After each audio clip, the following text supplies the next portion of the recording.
৭৮তম স্বাধীনতা দিবস ২০২৪ পালিত হচ্ছে রাজপুর মুক্তব ওমরের পরিচালনায়।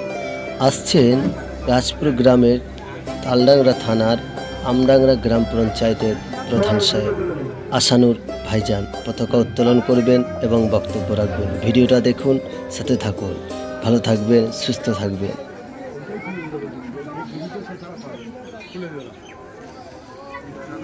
সেই দিনটা ছিল ১৭৫৭ সাল। সেই ১৭৫৭ সাল থেকে শুরু করে ১৯৪৭ সাল পর্যন্ত প্রায় ১৯০ বছর ধরে ব্রিটিশ শাসকদের সাথে তীব্রতা আন্দোলন ও সংগঠন এবং যুদ্ধের মধ্য দিয়ে স্বাধীন হয়েছিল এই ভারতবর্ষ। সেদিনটা ছিল ১৫ই আগস্ট ১৯৪৭ সাল।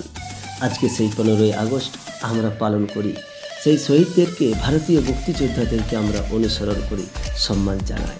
সেদিন শহীদ হয়ে গেছিল আমাদের জন্য, এই দেশের জন্য আশফাকুল্লাহ খান, মহাত্মা গান্ধী, মাওলানা শওকত আলী, প্রফুল্ল চাকি, বেগম রোকেয়া সাখাওয়াত হোসেন সহ মাতঙ্গিনী হাজরার মতন কত মানুষ তাদের বলিদানের বিনিময়ে, তাদের জীবনের বিনিময়ে পেয়েছিলাম এই দিন। তাই পালন করে আসছি যুগ যুগ ধরে এই দিনটাকে। জয় হিন্দ। আমাদের প্রধান স্যার মাননীয় আসন স্যারকে সংক্ষিপ্ত কিছু কথা বলার জন্য আমি অনুরোধ করব।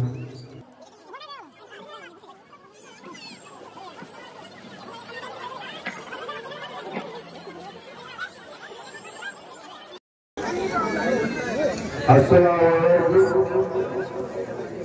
প্রত্যেকটি পাড় ও মহল্লা ও রাজ্যের ভ্রমণের বক্তা তার থেকে যে ৭৮তম স্বাধীনতা দিবস পালন করা হল। আমরা যে দেশে বাস করি, আমাদেরই ইমানের অঙ্গ দেশকে ভালোবাসা, মেরা দেশ মহান বক্তব্যের অপর থেকে যে স্বাধীনতা দিবসের পতাকা তোলা হয়েছে, প্রত্যেককে আমরা মন এবং মনের মধ্যে যে আত্মস্মরণ আছে তার থেকে ভালোবাসা বার করি, কিন্তু আমাদের পতাকা উত্তোলন করতে হয়। আর বিশেষ কিছু আর বলছি না। আজকে অনেক জায়গায় আমাদের পতাকা তুলতে হবে, নিজের